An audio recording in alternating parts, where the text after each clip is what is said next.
Good morning and welcome to this side event at UNGA 2024. Thank you for turning out so early this morning, bright and early. I see that most of us have had our favorite drink this morning, coffee, tea, whatever it is, and everybody's looking really great. Now, because we're running approximately 32 minutes behind schedule, we're going to move very expeditiously. So we do promise to speak fast, and your deal is to listen fast, and we will be out of here at 11 as planned. My name is Victor Oladokun, and it is really an honor and a privilege to be the MC of this event this morning. Today, we're gathered for one purpose, and for one purpose only: to harness our collective strengths and to see what is infinitely possible when Africa's leading development finance institution partners and collaborates in very powerful and strategic ways with equally powerful global philanthropies. We gather to explore how the African Development Bank Group and our philanthropic partners and co-hosts, the Children's Investment Fund Foundation, the Rockefeller Foundation, and the Aliko Dangote Foundation, in conjunction with the African Union Commission, can seize Africa's immense opportunities and unleash the exponential power of strategic partnerships for sustainable development, prosperity, and resilience. That's really why we're here this morning. And we gather against a background of interconnected global challenges that are complex, and they affect everything from the devastating effects of climate change, inadequate healthcare, water and sanitation, as well as its impacts on national debt and massive resource displacement, particularly as our partners deal with the consequences of conflict and of war. That's our background. However, as the once famous musicians Nicholas Ashford and Valerie Simpson, I guess I'm giving a little bit away about my age here, they once said, "Ain't no mountain high enough, ain't no valley low enough, and ain't no river wide enough." Similarly, I truly believe that with the huge intellectual capital, the political will, and the massive financial and technological capital that we have at our disposal as co-hosts and as partners, together, ain't no challenge or mountain high enough, and ain't no challenge or valley low enough, and ain't no challenge or river wide enough that can get in the way of your visionary leadership represented here today as we seek to further unlock Africa's huge potential in order to create a more resilient Africa.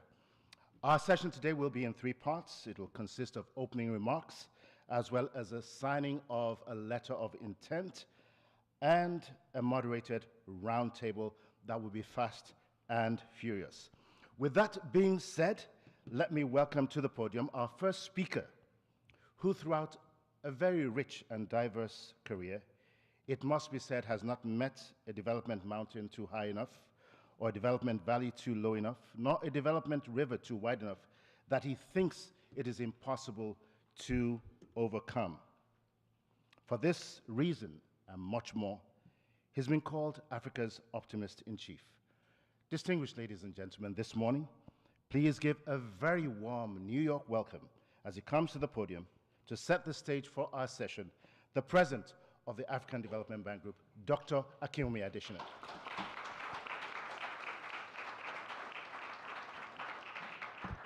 Thank you very much. Welcome, everybody.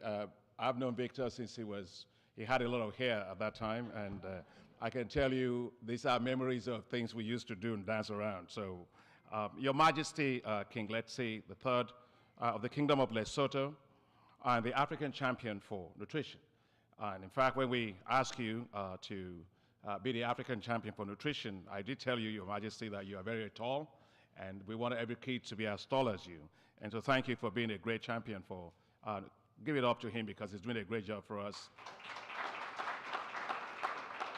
And Your Majesty, Queen Masenate Mohato Seiso, welcome very much, Your Majesty. It's nice to see you.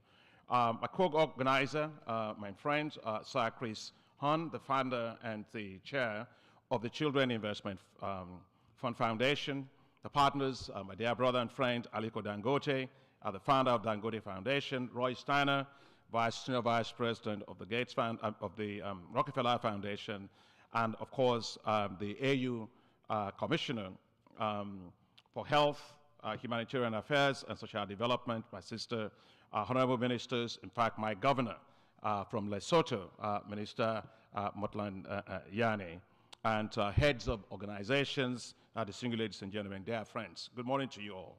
I'm truly delighted that you can join us this morning. I wish to thank Chris for agreeing to co-organize this with us, and thank you very much to also the Gates Foundation. Gates Foundation is also here, Rockefeller Foundation and others for being part of this.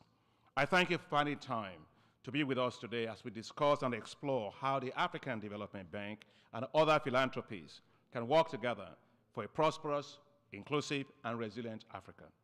This week at the United Nations General Assembly, they adopted a landmark pact for the future. Delivering on these to advance sustainable development goals will require significant levels of financing at a time of dwindling official development assistance. Yet, the cost of achieving these SDGs have increased from $2.5 trillion to $4 trillion today, the financing needs of Africa alone being $1.3 trillion. The African Development Bank plays a big role, of course, in mobilizing resources for Africa. And it is the premier financial institution in Africa, the only AAA-rated financial institution on the continent, and therefore we are able to raise a significant amount of capital on the global capital markets to drive development for the continent.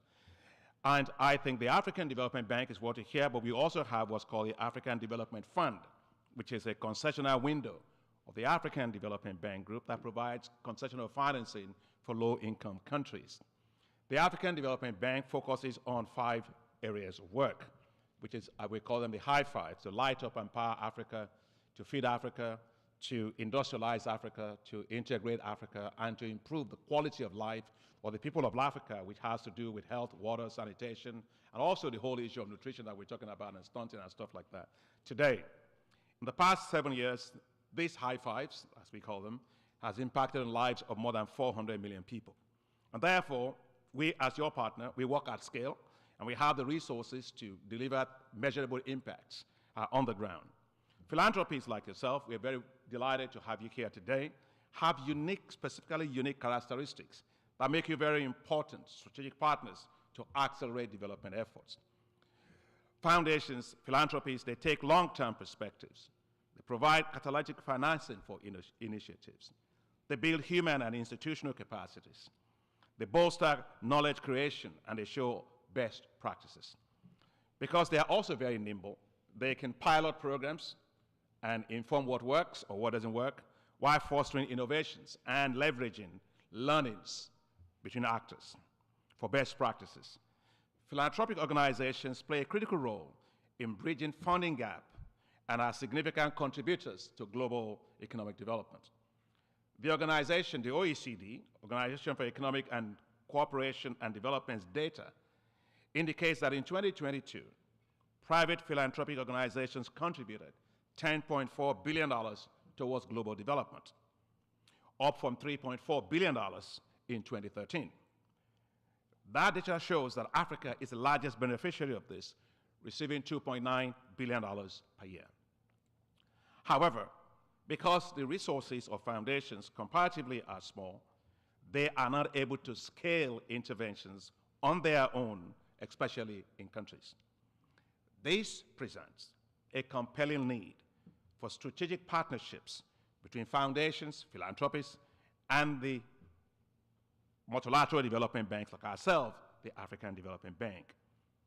These can be achieved in many ways, and some of these will include co-financing of programs, where foundations provide seed funding, and the African Development Bank scales up the interventions through large-scale financing and also policy dialogue with governments. Philanthropy's capital can also be used effectively as risk capital, including as first loss to de-risk private sector financing to mobilize private capital. The grant nature of philanthropic financing makes them ideal for blended finance, which lowers weighted cost of capital for development. Foundations can establish trust funds at the African Development Bank, which are dedicated to specific programs or policy areas of interest. For example, the Bill and Melinda Gates Foundation Trust Fund at the bank supports a range of interventions, including water, sanitation, agriculture, urban development, and digital financial inclusion, as well as health. The support of the Bill and Melinda Gates Foundation for the bank's technology for African agricultural transformation, along with that of the Rockefeller Foundation, have been critical to our success. Now we have more than 12 million farmers having access to climate-resilient agricultural technologies at scale because of that work. That catalytic support has translated into big impact on the ground. Dear friends, new models of cooperation of how foundations are working together among themselves are also emerging. Where multiple foundations, bilateral and multilateral institutions are working together. A good example of that is the Global Alliance on Energy for People and the Planet, GIA, which brings together some of the largest foundations, Rockefeller Foundation, Akea Foundation, and the Bezos Art Fund, to support the development of distributed energy in Africa and, of course, globally. GIA is working together with the African Development Bank and the World Bank on our largest effort we call Mission 300, which is to connect 300 million Africans to electricity by 2030. Also, the Dangote Foundation, the Big Win Philanthropy, and the Bill and Melinda Gates Foundation, as well as the Children Investment Foundation, are working together with the bank on nutrition, including the African Leaders for Nutrition, which is chaired by His Highness, His Majesty. Indeed, later at this event, I'll be signing a memorandum of understanding with Sir Chris Hohn, who is doing an incredible job, actually, with regard to his foundation in terms of getting access to school feeding at scale to children. We'll be signing a memorandum of understanding, an indication of the strength of our partnerships on this particular critical issue. The Education Above All Foundation, also represented here today, works with the African Development Bank on tackling the scourge of out-of-school children. And I was mentioning this to His Majesty that we have to actually deal with this particular issue. It doesn't matter what we do on nutrition school feeding programs. If we have hundreds of millions of kids that are out of school, we're not going to get anywhere. Philanthropies can do even more. They can become non-state contributors to the African Development Fund. They can also invest in the hybrid capital recently launched by the African Development Bank, as the bank also is opening up what we call the families and friends tranche of that hybrid capital. Opportunities to work together with philanthropies are compelling in several areas of bank's initiative, including the Affirmative Finance Action for Women, which is actually providing $5 billion for women businesses. The MasterCard Foundation is working with the bank in the development also of what we call youth entrepreneurship investment banks that will support the businesses of young people across Africa. Foundations may also wish to consider partnering with the bank on programs and interventions in the areas of conflict as we build resilience and in fragile environments, and as we deepen our engagements on the nexus between humanitarian and development spheres. As I close, I want to say that the African Development Fund will be at its 17th replenishment, and we've set our goal to be raising $25 billion for that. So I would like to ask for your advocacy and support in trying to do that, because that will be really critical to support low-income countries and fragile states, and of course, to also tackle climate change. So let's take advantage of this forum this morning and continue conversations to come up with concrete plans for larger and also deeper strategic collaboration between the African Development Bank and all of you, the philanthropies, so that we can actually solve problems at scale. I know you're ready. We are ready. It's a great marriage, so let's get it started, and thank you very much.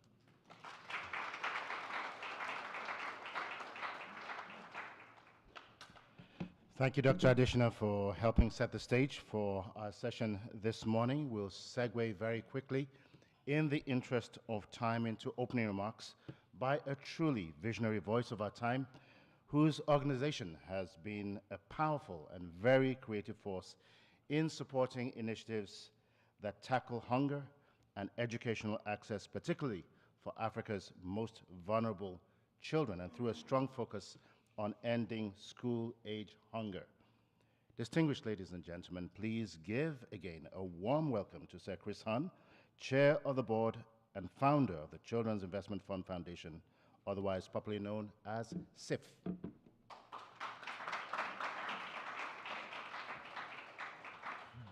Good morning.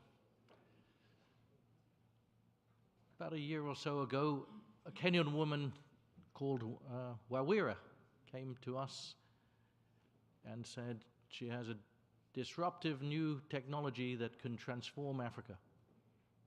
We said, what's that? She had low-cost school feeding. And she was doing it in Kenya at 25 cents or so a meal, and the parents were co-paying 15 cents. High quality, large portion sizes, full nutrition. We gave her $10 million. I gave it to her personally to put the equipment into Nairobi. The government made a commitment of $65 million for school feeding.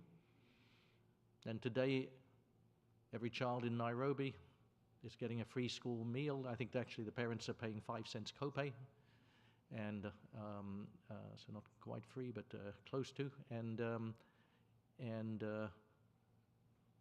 it's a reality, not something to put on paper, not something to dream about, but it's a reality today. So this can be done.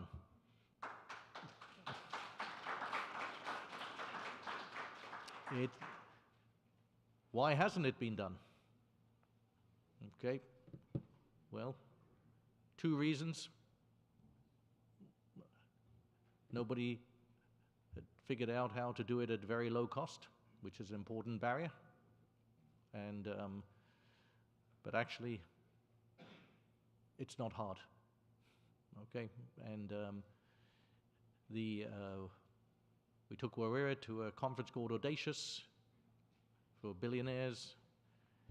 She raised $125 million. I was there. They were so compelled by the idea, okay, this summer. So philanthropists are stepping up. But what's the other reason why this hasn't been done? School feeding across Africa. I think people haven't cared enough, governments haven't prioritized it enough. Now, I went to Kenya to see the program in action, and in a primary school, and was one of the most beautiful things I've ever seen in my life, because I could see these children as they lined up for their meal. They were fixated on the meal as they lined up in the queue,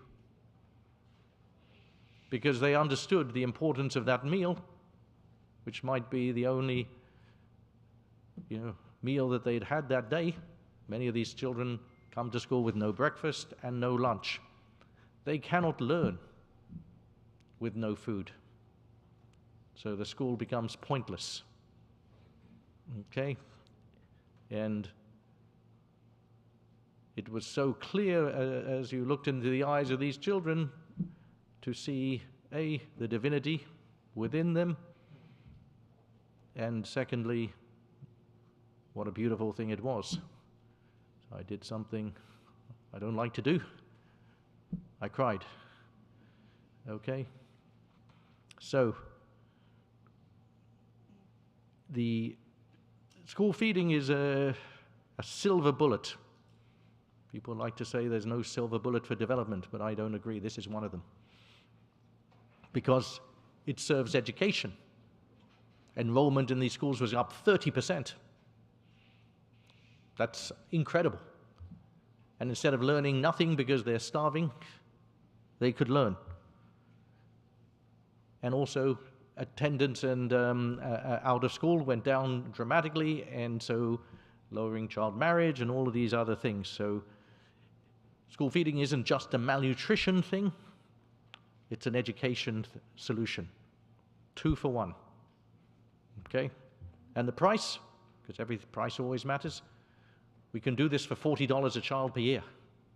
Give them a massive solution for malnutrition when 30, 40, 50% of children in many African countries are stunted, as well as give them the education they need.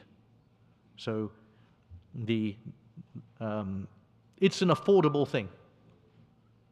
There are really no excuses not to do this. And more than affordable, it's a moral imperative. We should not feel comfortable. Yeah, what do I mean by that? Our conscience should trouble us. If we eat and we are comfortable to see children hungry every day when we could do something simple about it. Because what is it that stands in the way? Political will. Because I think we can design these programs to get down to 15 cents, 20 cents a meal. Okay? If we can send, men to the moon, we can design a low-cost, high-quality school meal. Yes? Clever businessman like Mr. Dangote here can sure figure it out. Use the micronutrients in there. Get the recipe right. My friend from the Rockefeller Foundation has a low-cost recipes. Yeah, we know about micronutrients. Yeah, we can do this. And parents are willing to copay. In the program I saw, parents were copaying 15 cents on a mobile money wristband. Okay, it worked. And so some places they can afford 5 cents, 10 cents, 15 cents. It will vary by region. But the combination of very low cost, very low price point for the meal and copay can increase sustainability. Get to that point where the contribution from government and philanthropy is limited. Okay, that's where we need to go to, so that this thing can scale.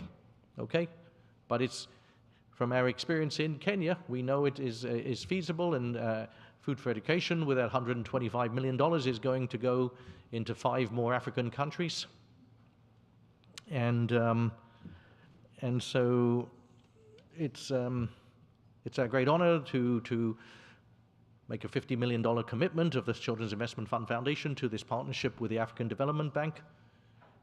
But the African Development Bank can help us do something that we aren't as well placed as them to do, which is increase political will of the heads of state to get behind this. We can help bring partners and technology and execution and design, but we must have political will, and it is time now to end what is correctly called a scourge, a stain on all our consciences that we have food and children don't have food. That can't continue. And so this is a beautiful program that we're committing large-scale money behind. Yep, I'm a personal donor to it, and we're going to make it happen. That's the bottom line. So thank you to everybody here today.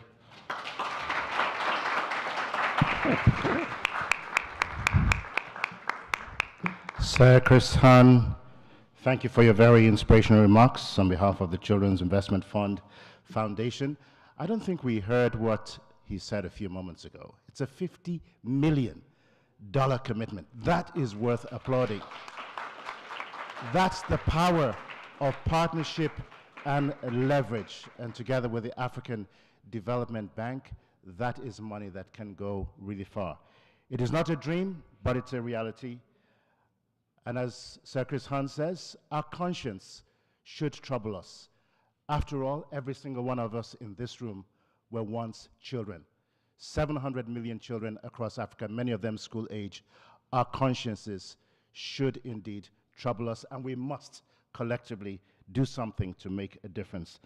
Now, SIF will be followed by an institution that really for more than a century has had a major, major impact on our world across many sectors in advancing public health, combating food insecurity, and championing innovation at scale.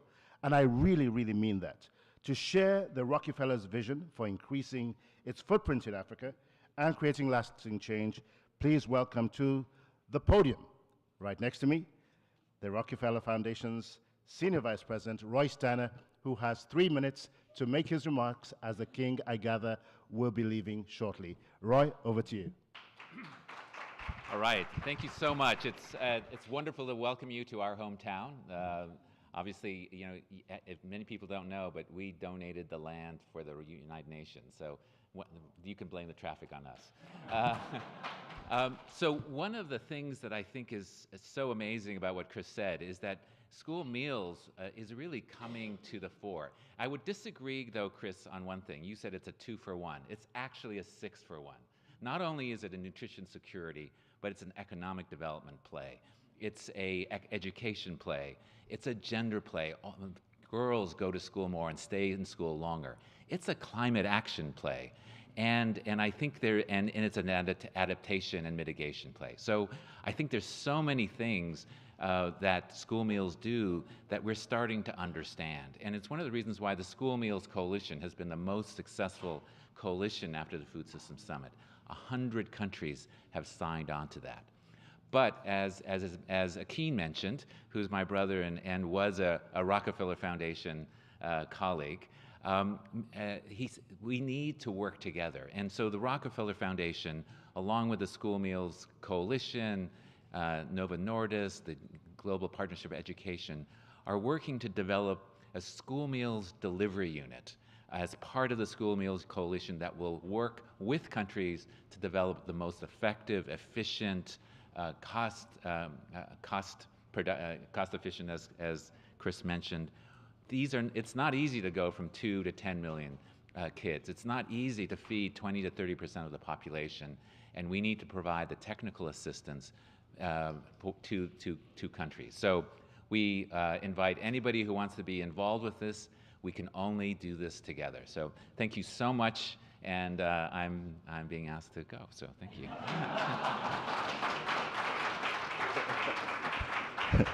Thank you very much, Roy, for your truly brief, concise, and actionable thoughts and your remarks with regards to the collaborative partnership on school delivery initiatives. Now, we're greatly honored to have with us this morning a visionary leader who, for the lack of a better phrase or word, has captured the imagination of the world. He does not understand the word impossible, and he continues to succeed against the greatest of odds. Representing one of Africa's largest philanthropic foundations is Alhaji Aliko Dangote. But just before he comes, Alhaji, just take a seat. It is safe to say that Alhaji Dangote packs into 1 year what many do not in a whole lifetime. And for several decades, quite quietly and quite strategically, he has been at the forefront of championing the role of private sector-led philanthropy, addressing some of our most pressing challenges. Again, this morning, please give a very warm New York City welcome to the founder of the Aliko Dangote Foundation, Alhaji Aliko Dangote himself, as he comes to the podium.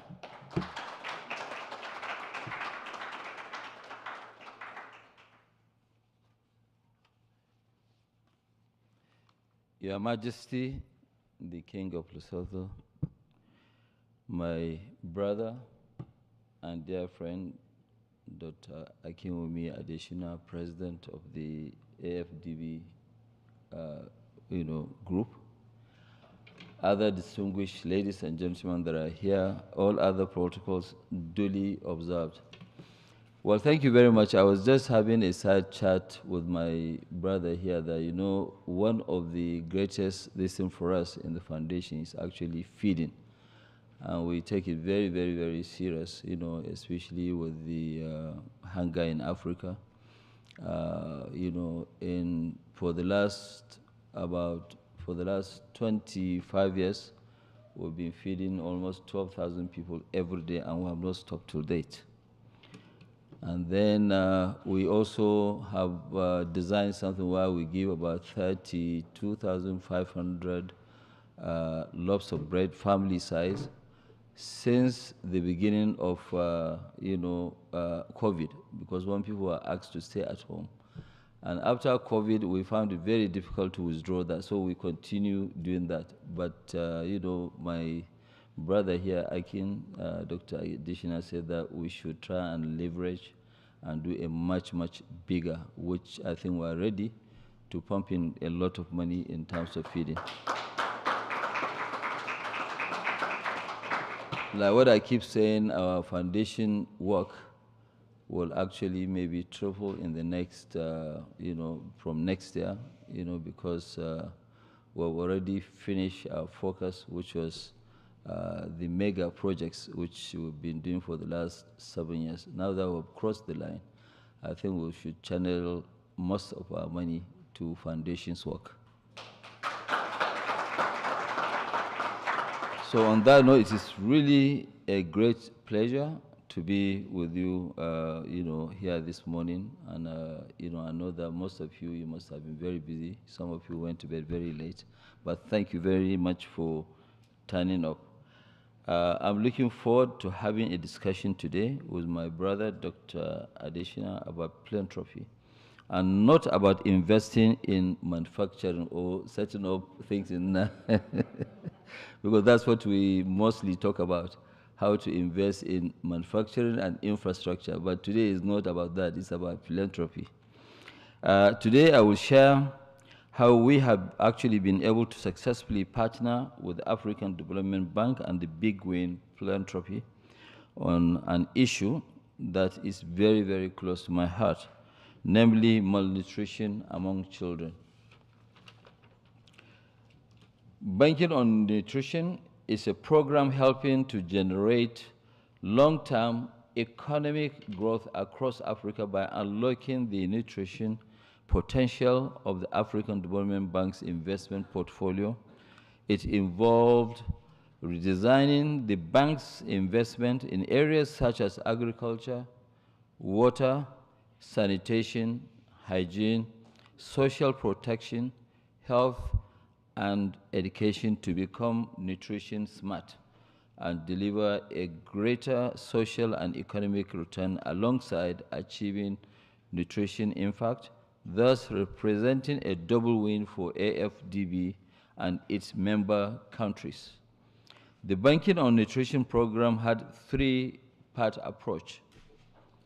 One, integrate nutrition into the bank's portfolio and pipeline, including regional and country strategies, lending programs, non-lending programs, and other activities. Two, increase the production and consumption of safe and nutritious foods through partnerships and regional member countries and regional and private sector partners like us. Three, encourage member countries to patronize nutrition smart lending requests and investment that deliver greater social and economic return alongside achieving nutritious impact, representing a double win for everybody. The project was able to impact on the bank's multi-sectoral nutritious action plan, which set out the bank's vision, strategic priorities, and actions for nutrition from 2018 to 2025. Each sector had its own target, with agriculture and health being the most ambitious at 50%, WASH at 15%, social protection at 10%. The multi-sectoral nutritious action plan will then contribute towards building a continent-wide gray matter infrastructure through its contributions to a 40% reduction in stunting on the continent by the year 2025. I'm sure President Adesina will be happy to give us an update on this work, and that was successful with catalytic funding by AfDB and Big Win Philanthropy. We are very, very committed, and we want to do more. Thank you very much.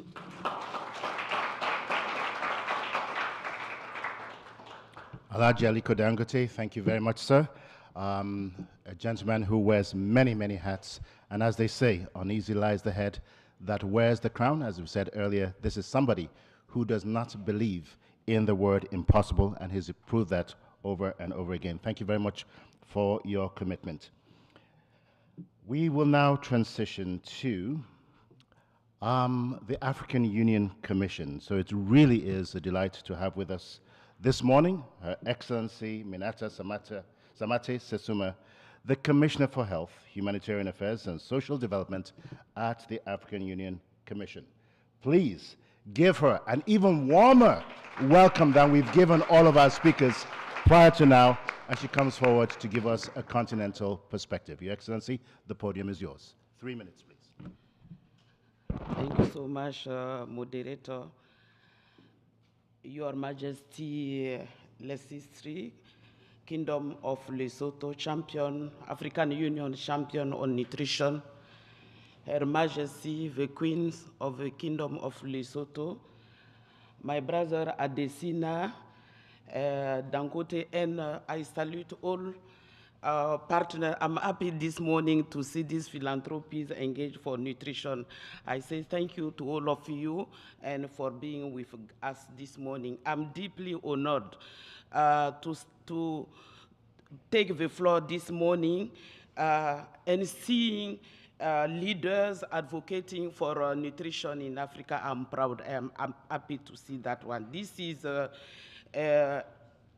in the line of our Agenda 2063, talking about healthy population and well-nourished population. I know the challenges. I won't repeat. My brother Adesina talked about challenges of nutrition in Africa. And also thank you, our brother Aliko Dangote, for your engagement and all partners. When I listen 50 million, wow, I'm happy to see that. Thank you so much for all philanthropies for your engagement, because the root causes of malnutrition are huge, and we need to work together. And seeing philanthropies engaged, I can say that it is important for us to have such strategic initiative. And we have our strategy on it, but this will help us to implement this strategy, our action plan on nutrition, and over plan it at the level of Africa. And I would like also to say today's meeting is very important for us, because nutrition, school feeding is very important, and we have a team of year on nutrition 2024. And if our children are not well nourished, they won't succeed in school, and that's why today's meeting is very important. By adopting that approach, multi-sectoral and collaboration, and especially for investment, this is very important. That will achieve successful implementation of the team of 2024. These initiatives are very important with a partnership, demonstrate today that we can work together. African Union, our member state philanthropies, philanthropies, and we couldn't achieve all these things without His Majesty. I'm working with him. I can see his engagement for nutrition.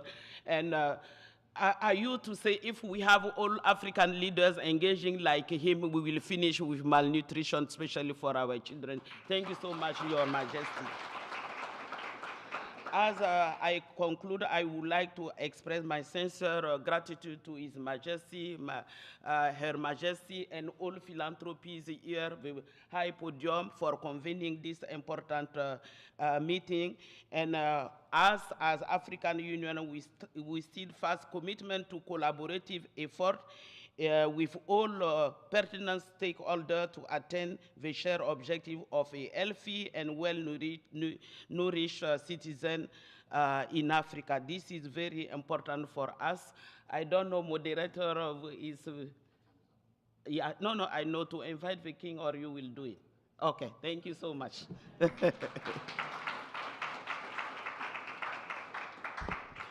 Thank you, Your Excellency Minata Sesuma, for your kind remarks and providing strong commitment here of the African Union Commission's solidarity with our objectives. Our next remarks are not just remarks, but rather a royal statement, as they should be. His Majesty King Letsie III of Lesotho is truly a remarkable global icon and a champion for food security and nutrition in Africa, as well as an advocate for the transformation of food systems. And this is something he has done for many, many years, long before it became vogue. His exceptional and visionary leadership in this space highlight for us how sovereign nations can partner effectively, strategically, and in very impactful ways with financial institutions and philanthropic entities to make food insecurity a relic of the past. So, distinguished ladies and gentlemen, this morning, I just want to crave your indulgence. Kindly rise and give a warm, rousing welcome to His Excellency, His Majesty, King Letsie III.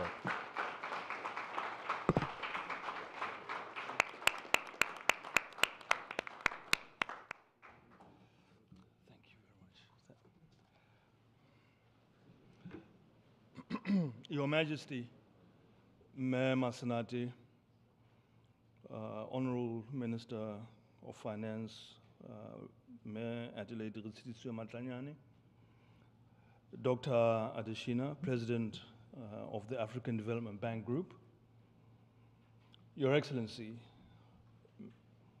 Minata Sinmate Susuma, Commissioner for Health, Humanitarian Affairs, and Social Development of the African Union Commission. And may I be allowed to convey my greetings to all the partners who are here today and say to you, all protocol observed. It is a profound honor to stand before you today on this significant occasion where we gather to address the pressing challenges and opportunities that lie ahead for our continent. As we convene in this room, the gravity of our mission is unmistakable. We find ourselves at a critical juncture in shaping Africa's future, a moment that calls for collective action and unwavering commitment. I address you today not as the King of Lesotho and the African Union's nutrition champion, but also as a father, deeply concerned about the socio-economic struggles that impact the health and well-being of our people.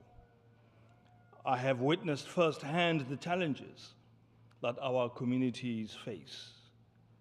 Yet, I'm equally inspired by the vast potential that our continent holds. The statistics that bring us together today are not mere numbers. They represent the lived experiences of millions. Currently, there are 282 million undernourished individuals in Africa, which constitutes 20% of our continent's population, the highest prevalence of undernourishment globally.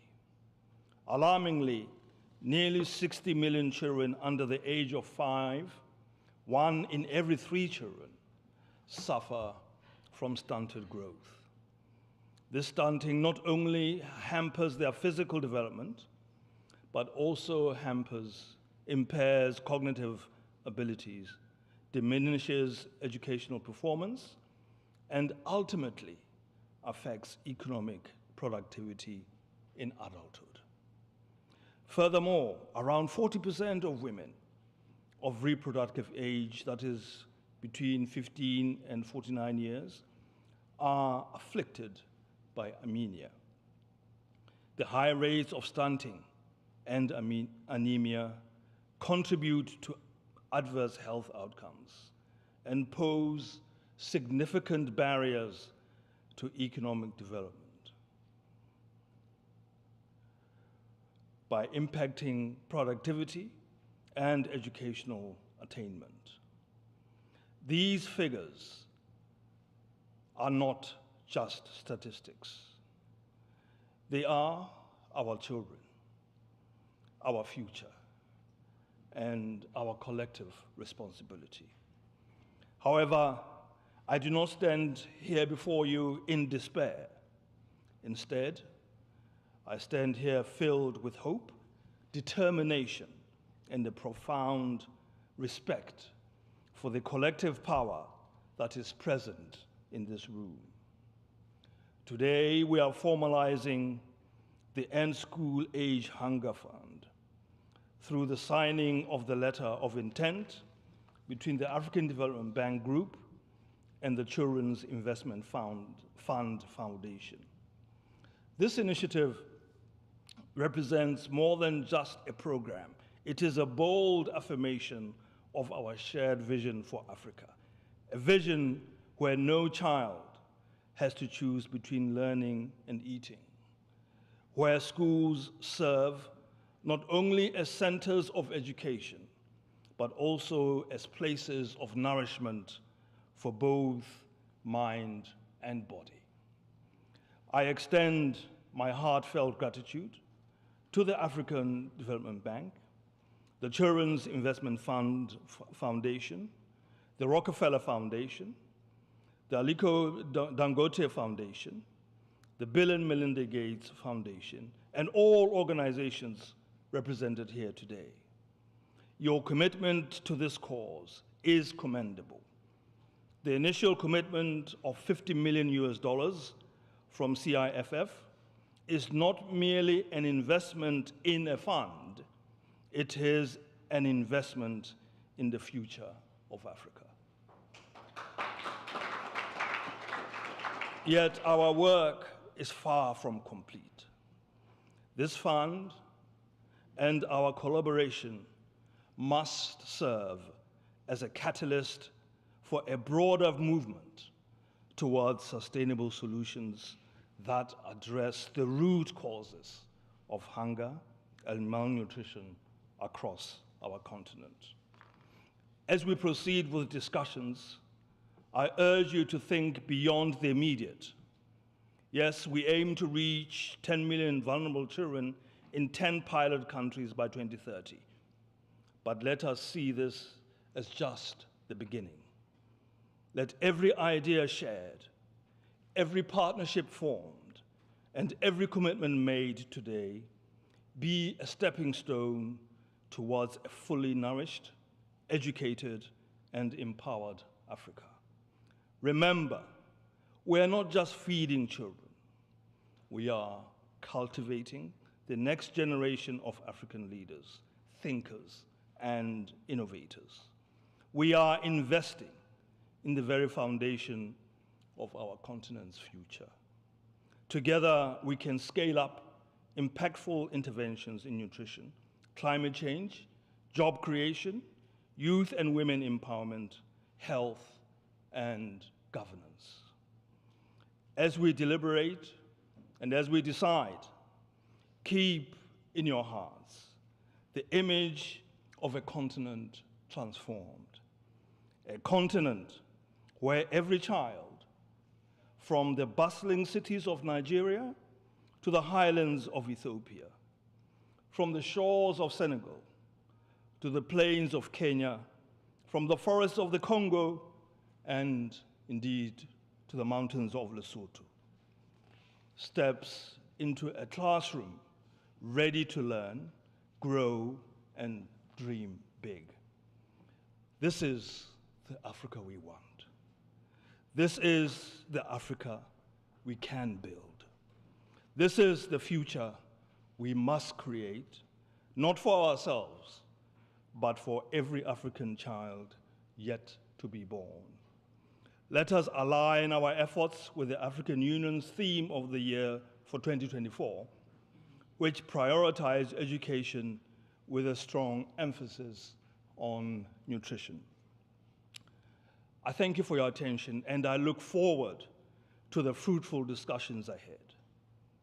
May our words today translate into actions tomorrow, and may those actions reshape the destiny of our beloved continent. Together, we can ensure that no child in Africa goes to school hungry.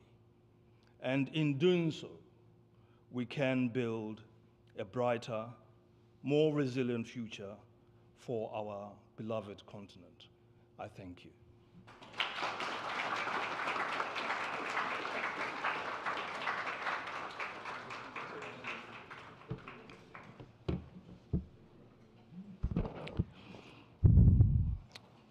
Imagine an Africa transformed and investing in the building blocks of the future. Your Majesty, King Letsie III, kindly accept our collective thanks and appreciation for your invigorating statement, your heartfelt words, and for the groundbreaking work that you continue to do on behalf of 1.2 billion Africans, more so the children of the continent.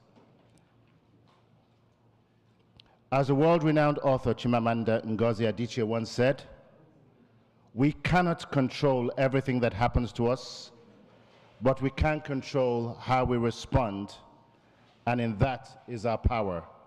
Excellencies, distinguished ladies and gentlemen, we may not be able to control all that happens to us in a world of complex challenges, but as leaders, here today, you're proof positive that we can control how we respond, and therein lies your power to make a difference. King Letsie III, we do thank you, Your Majesty, for your very kind and heartfelt words. Chris Hohn, Aliko Dangote, Roy Steiner, thank you very much for your exceptionally kind remarks. And Your Excellency Sesuma, thank you also again for offering and assuring us of the AU Commission's strong support. At this point, I would like to allow His Majesty, King Letsie, to depart the room as he has another engagement coming up. But as he leaves, please once again give him a rousing round of applause. Thank you very much, Your Majesty.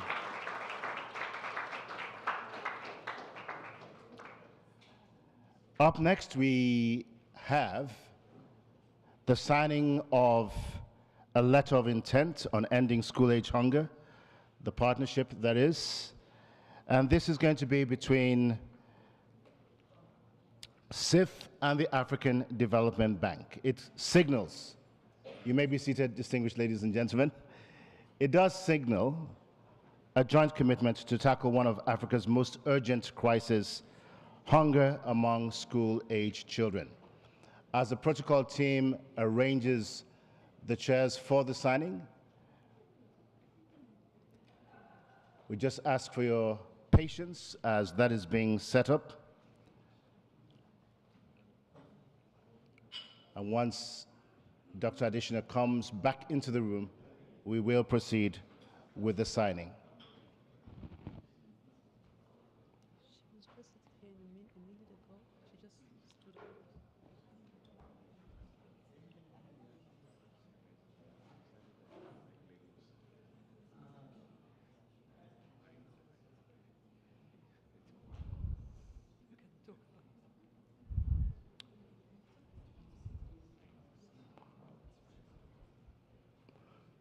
Once again, I'd like to acknowledge the presence of the chair of the board and the founder of the Children Investment Fund Foundation, Chris Hohn, and the president of the African Development Bank Group, and the as well, actually, that's about it. There are only two signatories to that. I think I was getting ahead of myself here. And I'm going to hand over at this point to members of the protocol team to continue with the rest of protocols as well as the signing. All right. Again, saving as much time as possible, moving with speed. Thank you very much, Dr. Adesina, for that.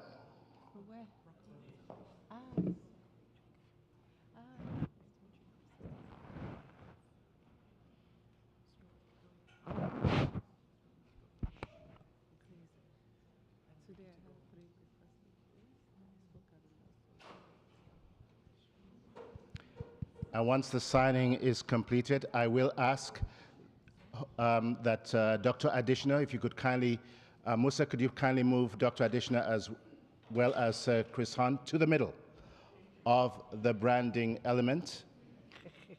That will, there we go. Thank you very much. Yay! A lot of work. Getting all these texts, we have to plan a visit now. Okay, good. And to a stronger partnership and collaboration, may all of those in attendance say aye. Aye. Thank you very much.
I don't know if we all need to speak, but that's all right. Yeah.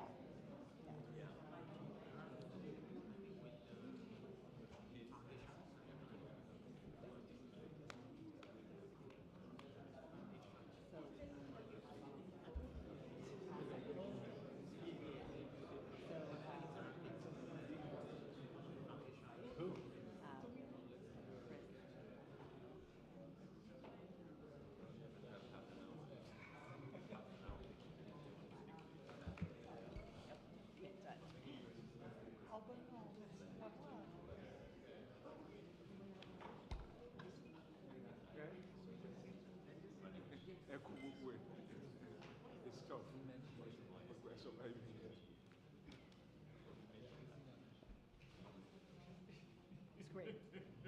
I mean, really exciting. So, yeah, and it's what this is all about. So.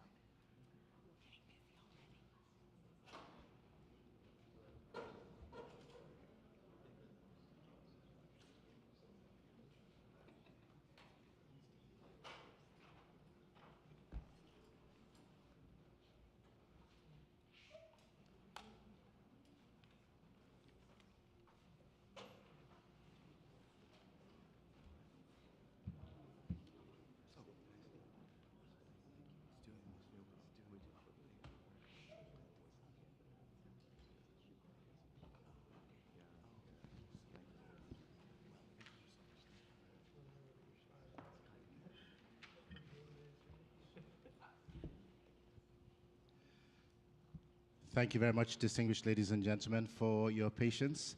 We're going to have to contract our time here and do in approximately 30 minutes or less what was intended to be for an hour.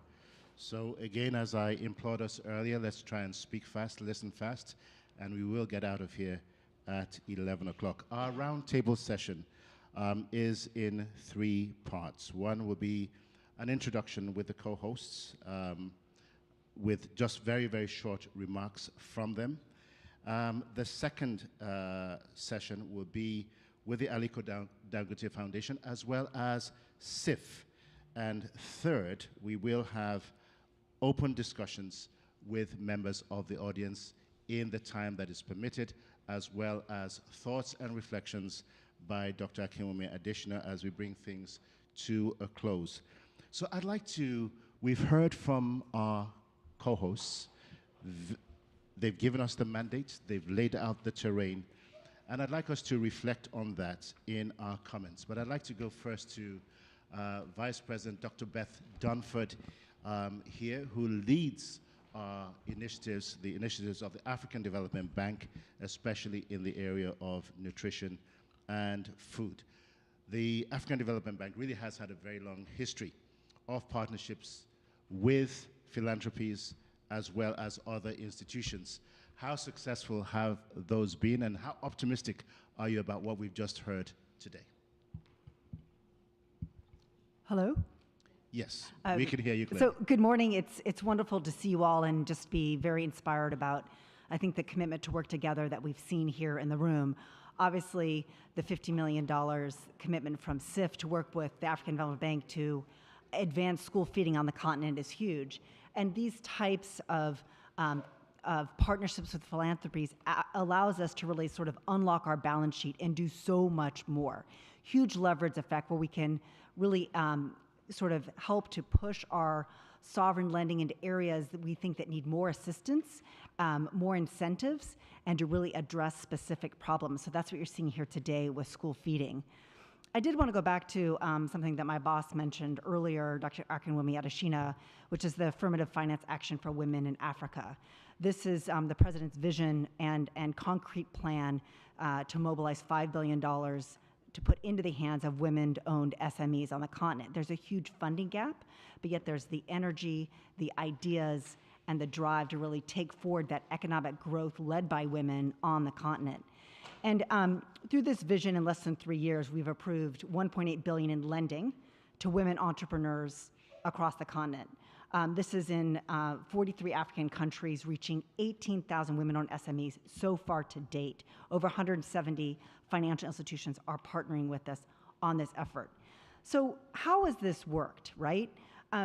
This has worked because we've been able to unlock the bank's balance sheet to lend in what is considered to be risky environments. Now, we know that lending to women is not actually risky, but there's a perceived risk. So again, we needed to come in with some de-risking elements in order to make financial institutions comfortable that if they receive losses, we could then mitigate those losses. So we had guarantees from donor partners, from foundations that helped us unlock this money going forward. We also work to help women-owned SMEs become bankable. Many of these women are operating outside the financial, are not able to enter the formal financial market. They don't have the skills, the background, technologies that they need. And again, so we provide technical assistance to help get them to the level to become bankable. That comes again with usually grant donor assistance that helps us be able to do that in addition to unlocking our big balance sheet. And then also technical assistance, frankly, to help banks become womenable, right? How do we help them really think as women of customers to design the right types of products that will enable women to borrow more effectively? So again, large amounts of money that are being able to be unlocked, but it couldn't be done without partnerships with donors and philanthropies like you see here. So again, we're looking to push this out further and already doing this in the agriculture space, focusing on SMEs that really target the last mile, those unseen smallholder farmers that need inputs, that need access to markets, and it all needs to be done through financial intermediaries. So again, there's a lot more we can continue to do. Thank you. Thank you very much, Dr. Dunford. I just wanted to quickly follow up there with regards to some of the de-risking instruments that you've talked about, or I could come to Hasatu later on that. The MDBs, one of the characteristics of the MDBs is their leveraging power. How does that work with some of the partnerships that you've developed over the years? I mean, there are lots of different financial tools and de-risking mechanisms, but again, you can leverage, usually 10 to 1 if we have a first loss guarantee, if we have other risk-sharing mechanisms. We can go into markets and then, we can leverage 10 times the sort of first loss that we have. What we can do is we can guarantee losses for financial institutions. So again, if they agree to lend, we can also incentivize their lending by facilitating mitigations of costs that it takes to lend in some of these more expensive environments. Thank you very much. We're going to come next to the Rockefeller Foundation, represented this morning by Wadsanai Muchenje. And you've had quite a the Rockefeller Foundation over the years has had a very strong collaborative partnership with the African development on many initiatives, but particularly through the trust fund that you've invested with the bank, especially in the area of the Global Energy Alliance for People and the Planet. What is it that philanthropy really can learn from some of the experiences that you've had with the African Development Bank, and why would you recommend that? Yes, and thank you so much for the question. So maybe I can just start by giving a little bit of context. And if you could speak directly into the microphone, that would be appreciated. Sorry, is this any Thank you. better?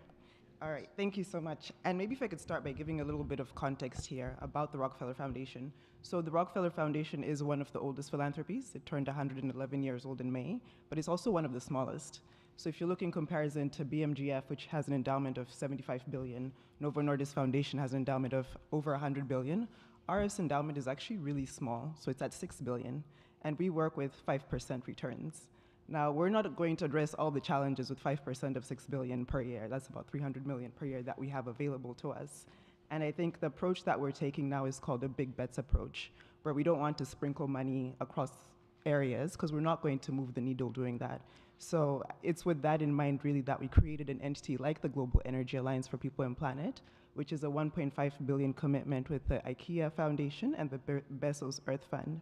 And I think generally in reflecting on GAP and some of the other coalitions that we've brought together is we need to work across sectors and we need to work across partners. And our big push at the moment is working with local actors in particular and looking strongly at local philanthropies. So how do we bring them on board so that they are part of co-creating and financing the solutions? Thank you very much. And aside from the energy partnership that you do have, what is your major area of focus as Rockefeller Foundation today in Africa? So we have 3 key areas. So like you said, we have energy, we're in the food space, particularly looking at school meals, and we're also in health. So really looking at the nexus of climate and health. As you know, the foundation last year became a Climate in Everything Foundation, so all of our work is at the nexus of climate. Okay, thank you very much. Really appreciate it. And we're going to look at some of the opportunities that we do have, and I'm going to come to Zahan Mamadou, the Deputy CEO, and I hope I'm getting that right, of the Aliko Dangote Foundation. And I'd like to find out here what your experience has been in the relatively short period of time that the Aliko Dangote Foundation has been around, as you explore the engagement structures that are available. What is it that you're doing at this point as a foundation? Oh, sorry. Oh, I was looking in the wrong direction. Zuera Yusufu, kindly forgive me. It's a function of the head. It's a function of the head, certainly not of the heart. We did have to juggle some name changes earlier, so again, I do greatly apologize. Over to you. Yes, thank you, and perfectly excusable. Thank you. Apologies, Mr. Dangote, and the rest of the team had to run on because we had a last-minute conflict. So leveraging underpins what we do. I mean, similar to the Rockefeller Foundation, we're actually even smaller than they are. So, you know, if we just relied on our resources, we wouldn't get anywhere. So in everything, pretty much everything that we do, partnerships are integral, and leveraging partnerships. Our primary focus area being nutrition, and nutrition, as President Adesina knows very well, is multi-sectoral, multidisciplinary, you know, and it's one of the reasons why we've particularly liked working with the bank on the Banking on Nutrition program.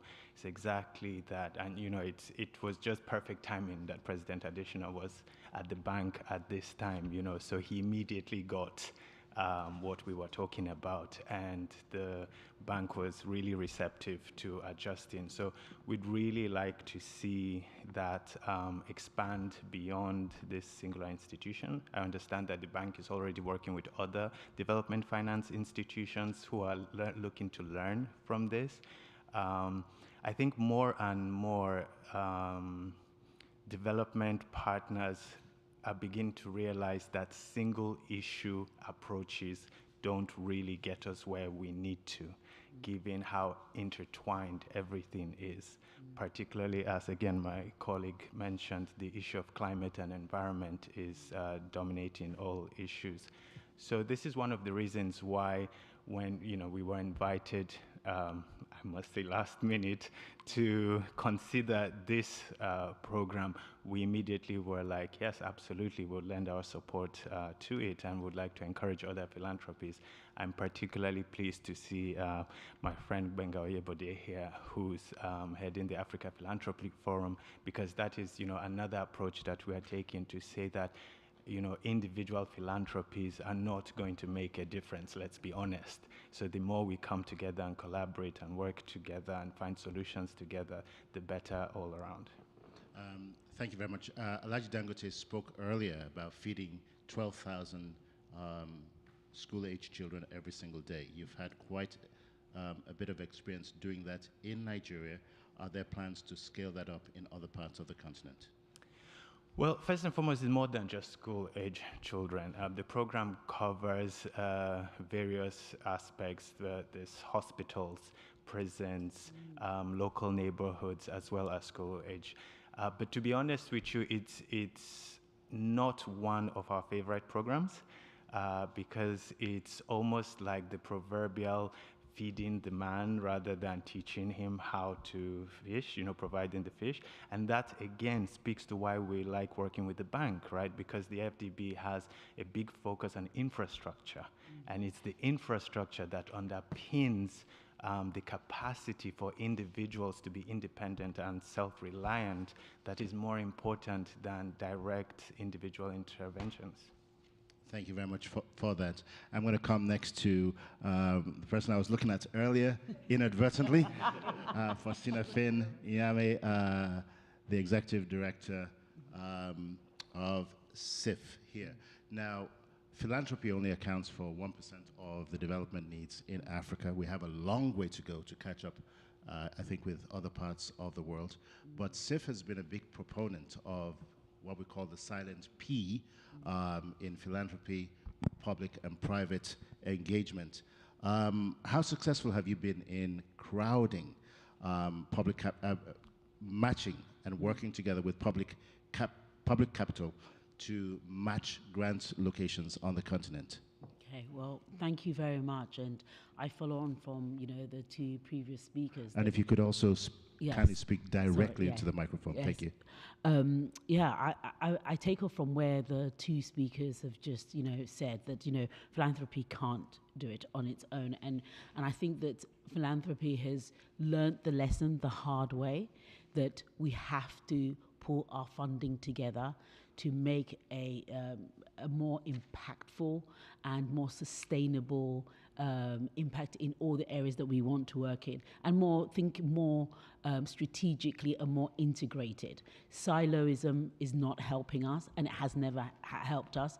We've defragmented, whether it's health, agriculture, development, everything that we've kind of gone into so far has been fragmented because the way we have approached the problem, right? So at CIF, we have been working more and more in pulling funds together, private sector, philanthropy, public sector, making sure the lazy capital that lies in many economies, really trying to help sweat that every single dollar. And I'll give you an example of the work that last year with the Gates Foundation, the Crown Prince Court in Abu Dhabi, and also CIF and Delta Philanthropy, we actually announced a 500 million fund, which is addressing NTDs. We want to eradicate and eliminate NTDs from that, and that's a really important aspect for us. We've also got examples of our Africa Capital Hub, which is an initiative that we launched earlier on this year. We have right now 5 areas that we're focusing, 5 missions that the Africa team is driving, but we know the biggest challenge for us in achieving all of this is the right kind of financing and how we unlock capital within Africa and elsewhere to make sure that those particular missions are successful. So that particular instrument and platform is helping us do that. And so I think my key message is that as philanthropy and also, institutions like, DFIs and institutions like Africa Development Bank, they can do things that we can't as philanthropy, right? African Development Bank can work on policy around scale, work with governments to really think through how they're going to sustain some of the work that we have initiated. So this has been an exciting morning for us. Beth and I have been co-conspirators for a year or so on this, and we want to do more, right? We want to do bigger things. Chris doesn't know it because he's not in the room, but I have a big vision around this. This is just the start, and we want to bring others with us, So I think all of us in this room tell a friend to tell a friend about this fund that we've started and how we're going to feed African children in a sustainable, cost-effective, scalable way. Thank you. Thank you very much. Thank you very much, Faustina. In addition to the words of your founder, very, very, very heartfelt, and we do commend SIF for the excellent work that you're doing, not just in terms of the direct impact on the lives of children across Africa, but also the advocacy in this space. Very much appreciated. I'm going to come next to Matthew Reed with the Aga Khan Foundation. You're an operating foundation, not a grant-making one. In what ways do you feel that the Aga Khan Foundation can even much better and much more collaboratively work with the AfDB to achieve the objectives that we're talking about today? Again, it's a very directional. Yeah, it's a very directional mic. Great. Well, thanks very much. As you say, we're an operating foundation, not a grant-making foundation. I think we've already worked with the bank in several ways, some of which are fairly straightforward. One of the things that we do as an operating foundation, to pick up Beth's phrase of de-risking, we tend to de-risk at the project level. So, for example, right now we've been working for 10 years on a very large hydropower project on the borders of Burundi, Congo, and the DRC. Burundi, Rwanda, and the DRC. That will be a $700 million project, right? So we've been working that through for 10 years to get that to a point where African Development Bank and all the other banks will be able to invest. That's the sort of thing we've been doing with you all for a very long time, whether it's in the area of power, financial services, et cetera. From the foundation side, where we're also active, I think what's interesting is perhaps there's some examples from other parts of the world.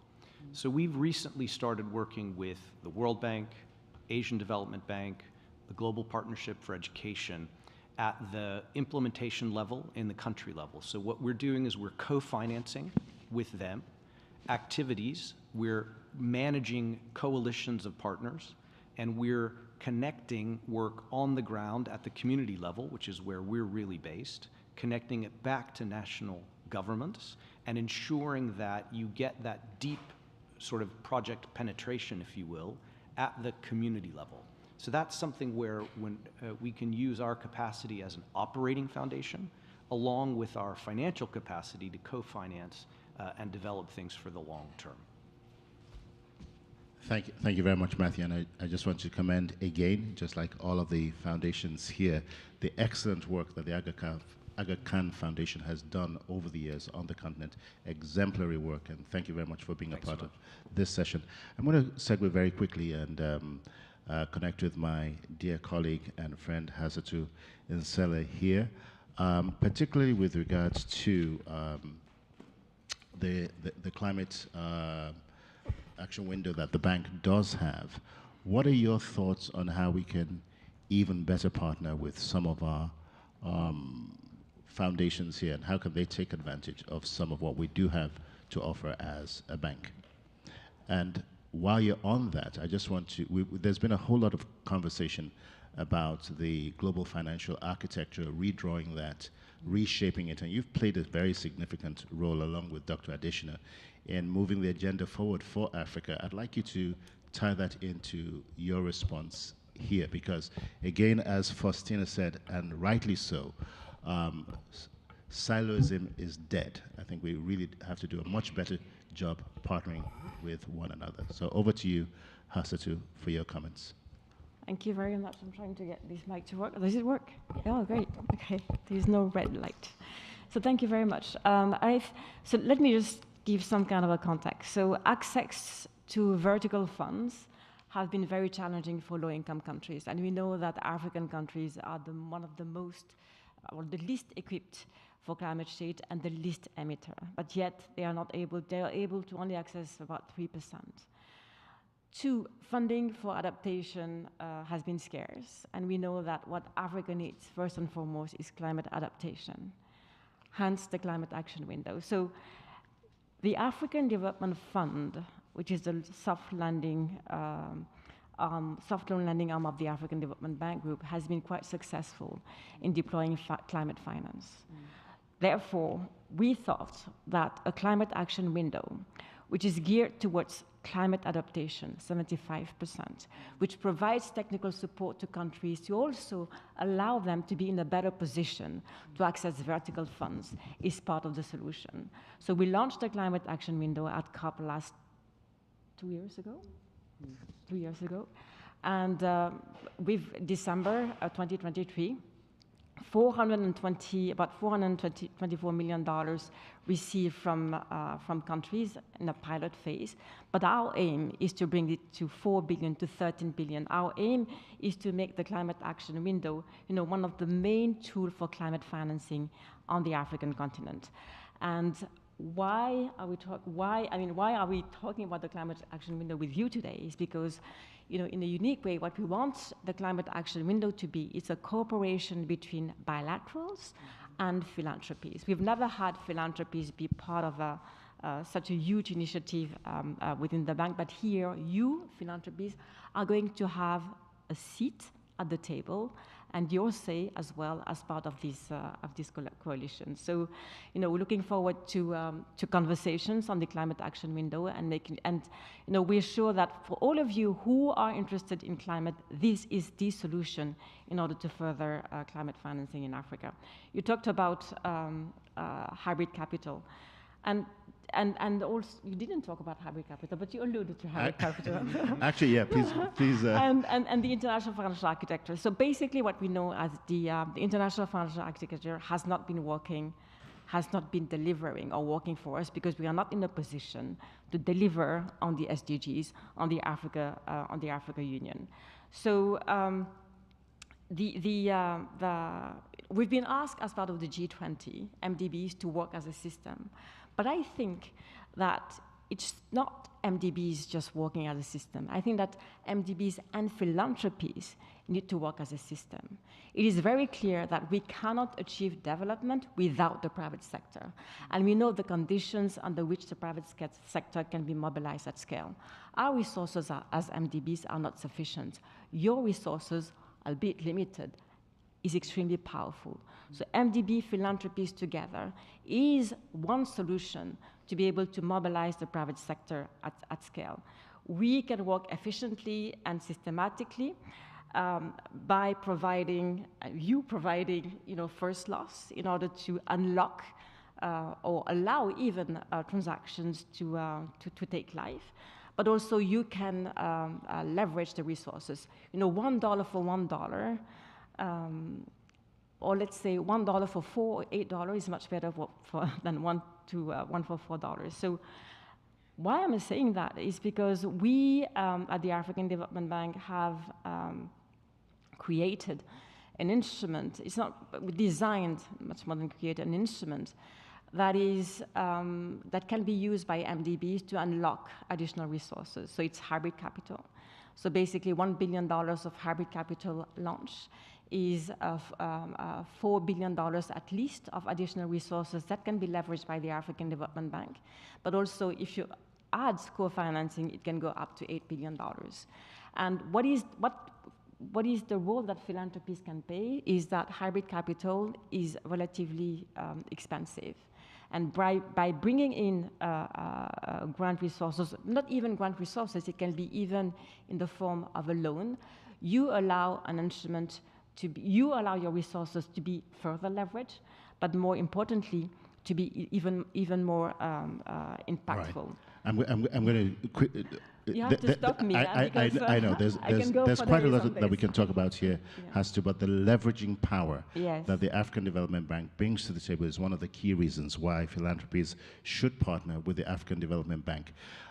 You talked about the climate action window, and I think for many people sometimes when we think of climate, we think of adaptation and mitigation. But the fact is, climate really cuts across all sectors. How is the bank mainstreaming that, and how is that relevant to the different foundations that are here at the table? I mean, how is that relevant to them, and why should they engage with you on the climate action window?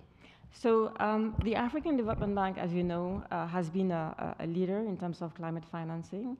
And as I said earlier, there's been an ask for the UN for MDBs to do at least parity, to achieve parity with regards to climate action, with regards to climate adaptation and climate mitigation, and we've gone beyond that.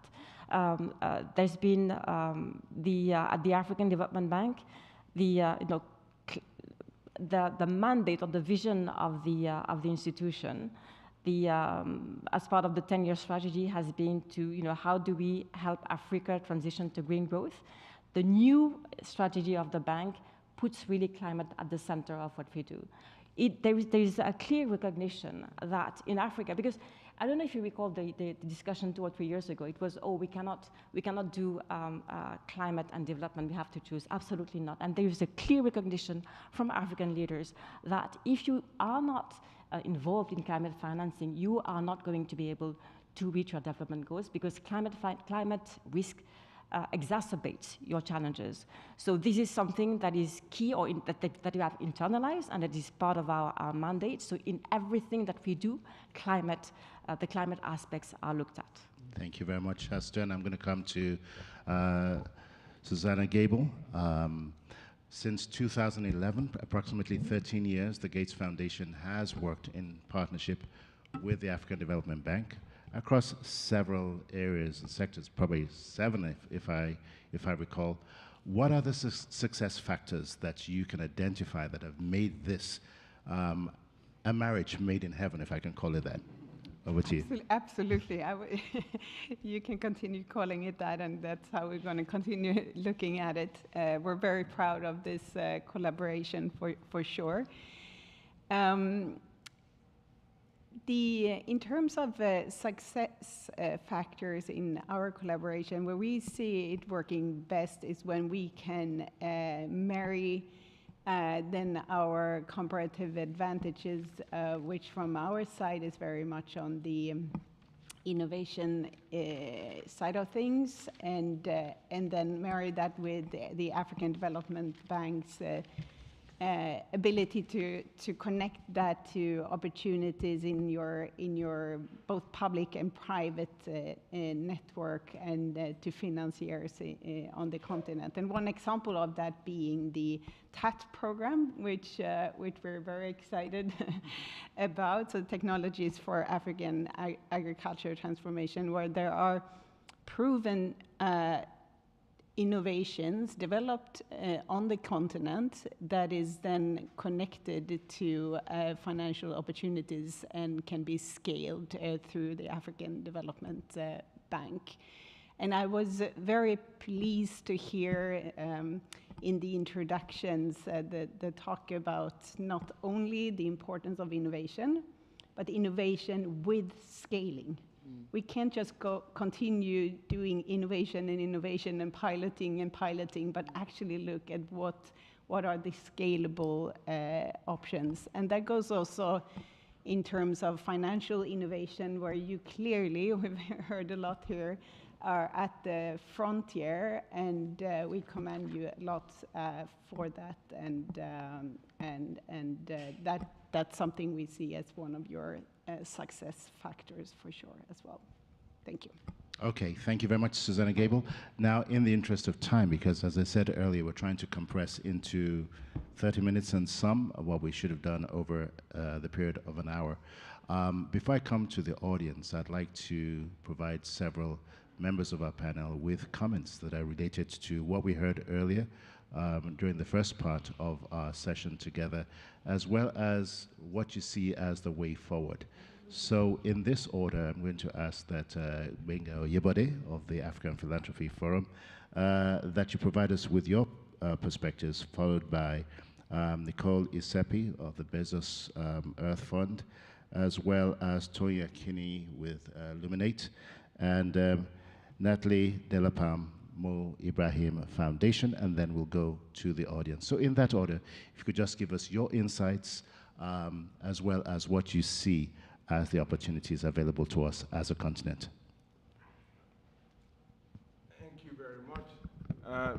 Really short comments. I think first to acknowledge the role that the Africa Development Bank is playing by this conversation. I think primarily what the President, Adesina, has done is to use his power of convening to put us all into a room to have a conversation. I liken this. I sit on the board of the Ford Foundation, and I liken Akin's role to the role that Darren plays, where Ford may not have a deep pocket, as deep as some of the funds that we see today, but is able to bring people around the table to have a conversation. And so for me, that is what we're doing here today. An ability to get us talking about the issues on the continent, to get us dimensioning what we need to do. The role of the Africa Philanthropy Forum, very similar, but you know, we have the Aliko Dangote Foundation as one of our members. But what I would like to see more is that this collaboration, this convening power, is more important than all the little pockets of activity that all of us play in. And I think that if we're able to achieve that, no better organization than the bank that can get us around the table, talk about how we can collaborate, how we can share resources, how we can solve problems. And if there's a continent that has problems, it's ours. So thank you very much. Thank you very much, Benga. The convening power of the partners, dimensioning what we need to do, as well as, again, echoing the sentiments of Faustina earlier, ending siloism and working together for greater impact. Natalie, over to you. Yes, thank you very much, and thank you indeed for convening us, because I think convening is absolutely key.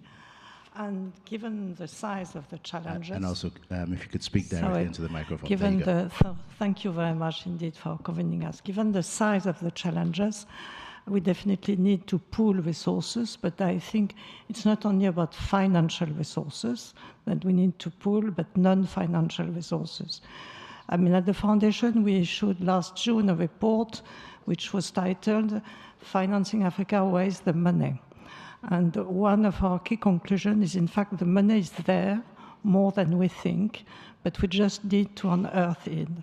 We need to work on the processes of the money. We need to work on implementing pledges, on processes. It's not normal that it took 2 years to devise a mechanism by which the 650 million additional SDRs post-COVID were unavailable for Africa, and the only way to do it was to channel it through AfDB. So we are there, but it took more than 2 years. It's not normal. I mean, IMF surcharges are about to be dealt with, but how long is it going to take to implement it? Dormant ODA funds, non-bankable projects available for potential investors. So I think if we can pool resources to work on these non-financial resources, it will be absolutely key. The second thing is unlocking Africa's potential resources. There too, the resources are huge. We keep talking about potential resources, but we are not there yet. Be it tax, It's not normal that almost $50 billion have been lost to corporate tax holidays in 2019. It's not normal that the tax to GDP ratio is so low in Africa. We need to talk about illicit financial flows, to work on that. $100 billion continue to leave the continent every year. We need to talk about the way to monetize Africa's green assets, critical minerals, carbon sinking potential. We need to strengthen African FDI within the continent, not only non-African FDI. So there is a lot of things that we can do, but in order to do that, we need to pool resources, to strengthen advocacy, and also, last but not least, to change the narrative. Whatever we think between us, and I know that we all share that conviction about Africa's huge potential, it's still not mainstream. And there is no way we will attract private investment, potential investors, if we don't work on that narrative. If we don't work, of course, on the African risk assessment and coverage, but on the narrative. So this is why I think that we can, come together and indeed pool our resources. Thank you. Very well said, Natalie, and I think your last point there will be music to Dr. Adesina's ears, who for many, many years has been a champion of reshaping the African narrative, and without that, we cannot build the foundations that we want. Excellent points on pooling financial and non-financial resources together, enhancing our processes and accelerating implementation. Thank you very much. I'm going to come next to Nicole Letsie with the Bezos Earth Fund for your reflections and thoughts. Sorry, Nicole had to leave, and actually President Adesina said a big hello to you, but she wanted me to convey very much in the spirit that Natalie has mentioned. I should say, by the way, my name is Wanjira Mathai, and I'm the Managing Director for Africa at the World Resources Institute, but Africa Advisor at the Bezos Earth Fund.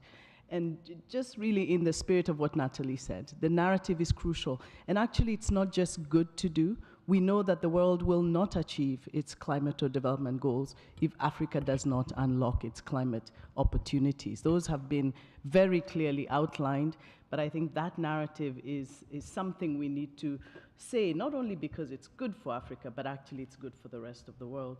I also wanted to mention at the Bezos Earth Fund, that's why we're focused on impact and scale and speed, looking at partnerships that will scale solutions and emphasize that those, and the GAP has been mentioned, but also leveraging the landscape restoration opportunities, again, Africa having the biggest ones, and investing in those through movements like the AFR 100 and in support of the Congo Basin and other 30 by 30 initiatives. The role of innovation and technology, a big part of this, and then new opportunities for collaboration.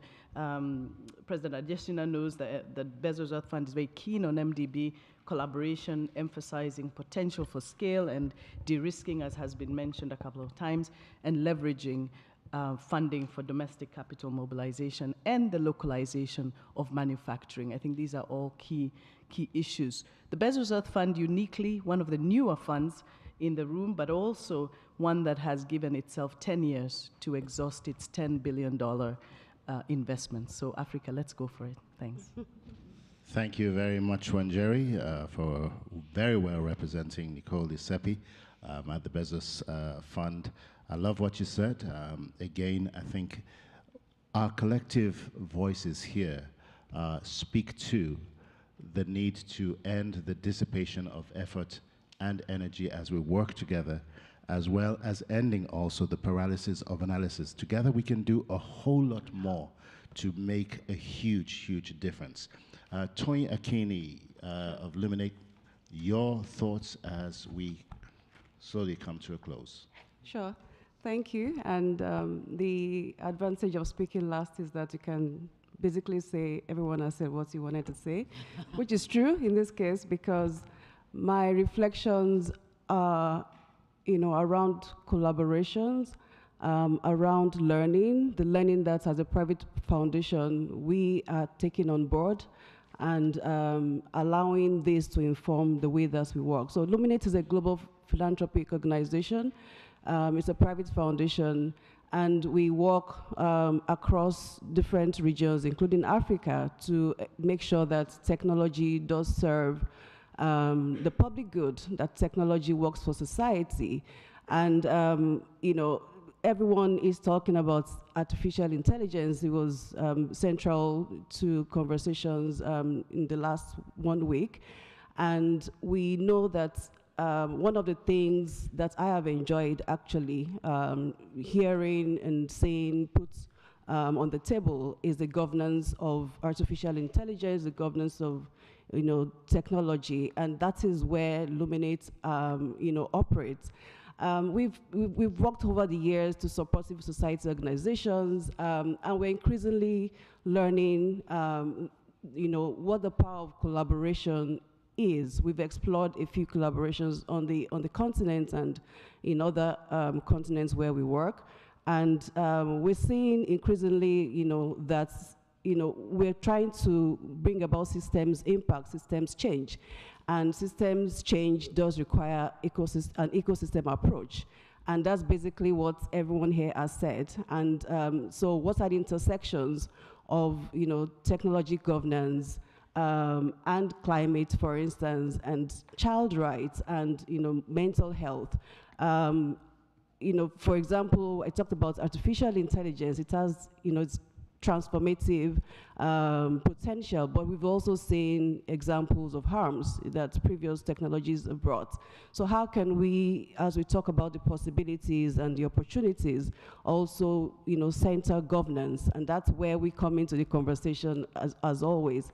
But in doing this, we also identify the power of collaboration and what we are bringing on board, and we're hoping that as the Africa Development Bank, continues to advance the cause of Africa, we can also table technology governance and how we can govern these technologies to ensure that Africa, first and foremost, is included in global conversations, but also that we can play a leadership role in how that these technologies can serve the people of Africa. Thank you. Technology, governance, an excellent point there. I just want to thank you very much, Tony, for your comment. I just want to make sure that I haven't left out anyone here. Is Said Yassin in the room? Okay, not at all. So just before I hand over the microphone to Dr. Adesina to provide brief closing comments, we'd like to say a very big thank you to all of our partners, all of our panelists from the Aliko Dangote Foundation, SIF, Rockefeller Foundation, Africa Philanthropy Forum, Aga Khan Foundation, Bezos Earth Fund, Gates Foundation, Illuminate, and the Mo Ibrahim Foundation. Thank you very much for your very thoughtful and provoking comments, interventions. As I said earlier in our first session, all of us cannot control everything that happens to us, but we can control how we respond collaboratively and together. And therein lies our collective power. I wish you all the very best. And on that note, I'd like to hand over to Dr. Akiwumi Adesina, Africa's Optimist-in-Chief and the President of the African Development Bank. Dr. Adesina, over to you. Thank you very much, Victor. I really want to thank all of you for finding time to come here in this space to think about the issue of feeding children, having how we could build gray matter infrastructure and how we invest in future of Africa. So whether it's AI, whether it's technology, you can repair a damaged bridge, a power line, a railway, but you can repair a damaged neuron in somebody's head. So this is all about how we actually invest in human capital, but also in the infrastructure that makes everything work, which is good learning, but that comes from having good nutrition. And I just wanted to tell you something about the issue of nutrition and stunting, what that really means. It's personal for me, actually, Faustina, because I went to Malawi in 2016, and I came to one particular village, and when I arrived over there, we arrived in a helicopter, and there were all these kids that ran towards the helicopter.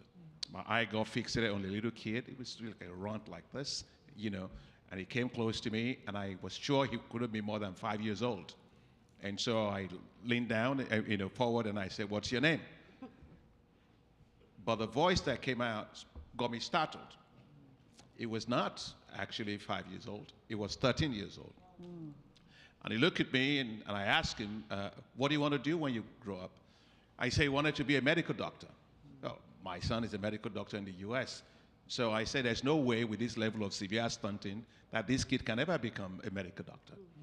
And so I pick up my phone and call my wife on the spot, and I say, honey, look, can I adopt this kid? My phone went quiet a little bit for 1 second. And she said, look, I know you. Go ahead and do it. And so we adopted a kid on the spot. Cut a long story short, from that little kid. Today is my height. And in January of this year, he was admitted to the medical school in Madagascar.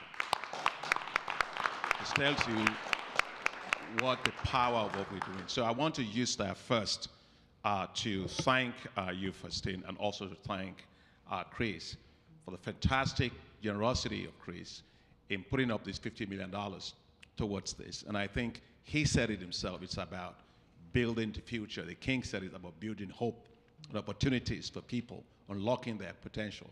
So thank you very much. Please put it up for them and thank them very much. Thank you very much, Faustine. I think that it's been a phenomenal conversation this morning.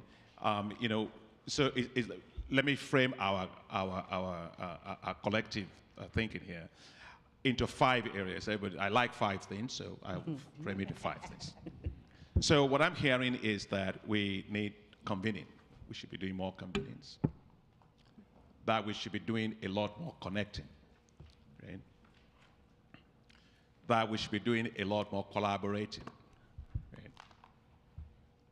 But beyond just collaborating is co-development. In other words, co-developing things that can work. And of course, if we co-collaborate, co-develop, then we have to also do the last C, which is changing the narrative. So it's not splintering efforts, it is convening, connecting, collaborating, co-developing, and changing narratives about big issues. That's the thing. Now, I think that with us at the African Development Bank, I think what I'm taking away from this is how we can leverage for impact. And some of the things that I think that we can do a lot better, and we think about it a lot more, is how we take the work of foundations and cascade those into larger programs, right?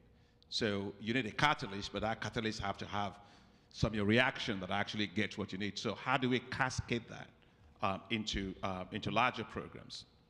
The second is that how do we work in country programs? Because I remember saying to Bill Gates and talk also to Chris, who were there, Aliko, I said, look, your generosity is fantastic, but your monies need to be leveraged. And you can only do that when you actually do your work within country context. So how we work together at country levels, I think it's important. Setting up risk capital, you know, Asatu mentioned this, I mentioned in my open remarks. Your foundations can actually help to have risk capital that can leverage the huge leveraging machines of the MDBs. It's a leveraging machine, can go from 5 to 10 times, right? So you have idea, you have some money, you put it into these foundations, into the MDBs, African Development Bank, of course. It's a leveraging machine that will deliver greater returns on your investment. Yeah. The fourth one is when countries or grantees, because I used to work at Rockefeller Foundation myself for 10 years, so, you know, and just so that you know, a lot of what you see in the world today was actually done by Rockefeller Foundation, just so that you know, yeah. Yeah. So, but I think that the issue of how do we put together as foundations a grant pool. So in other words, the grant pool that you can collectively put together, that's easier to access instead of everything being splintered.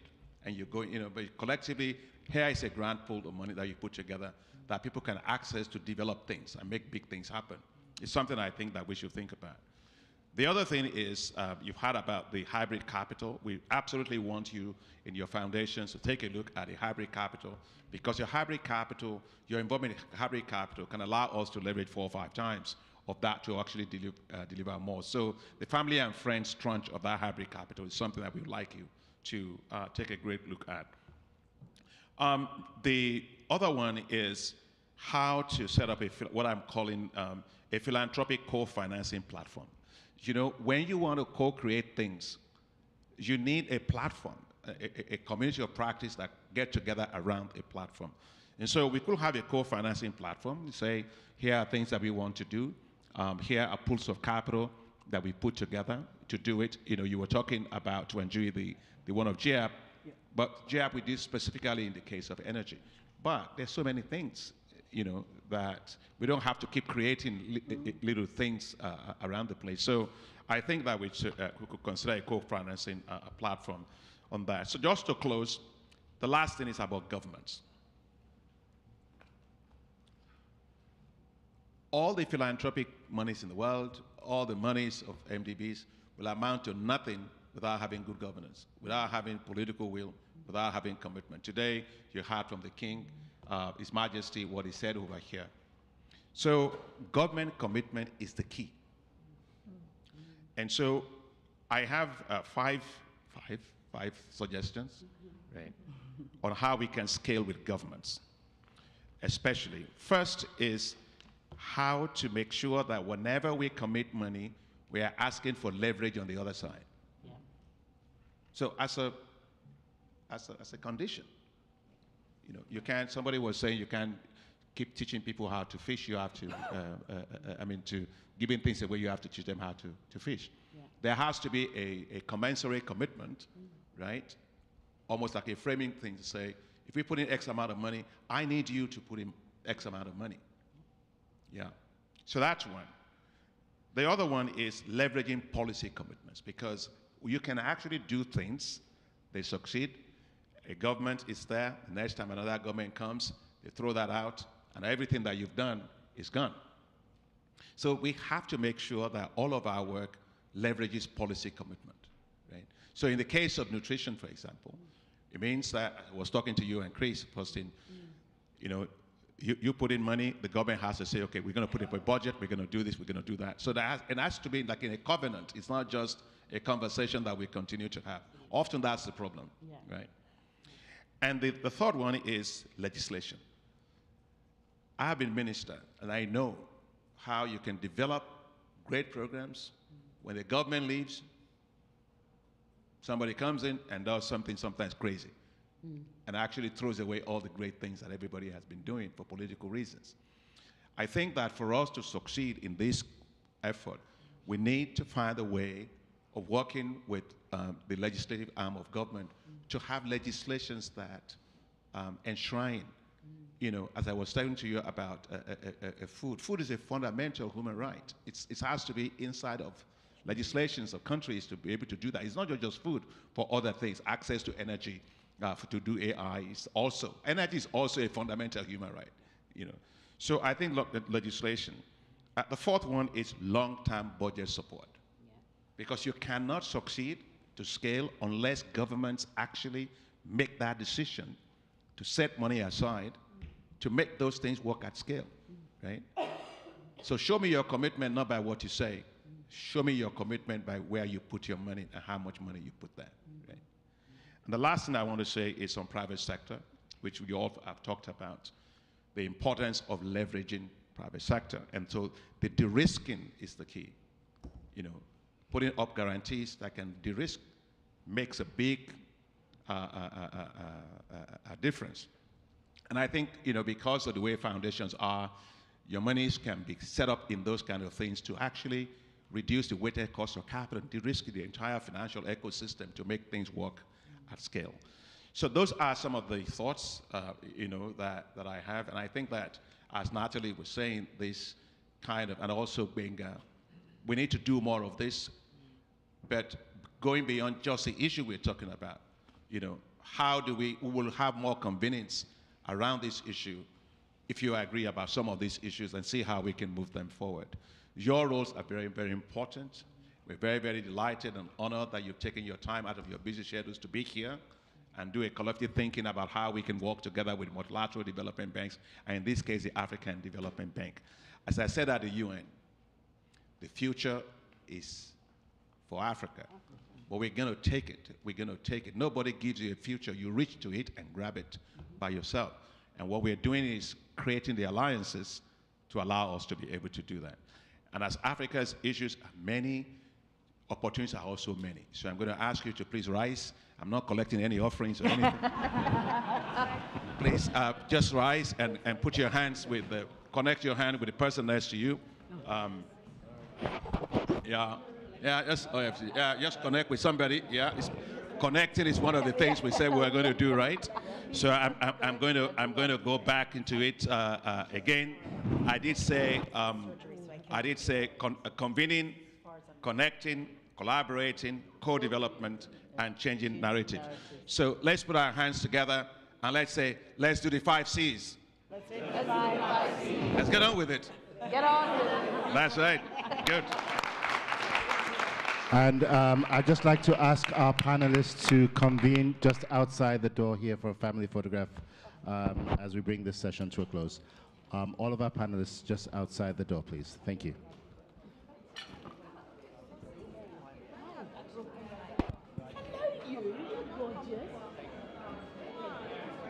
It's in October, isn't it? Yeah, it's October.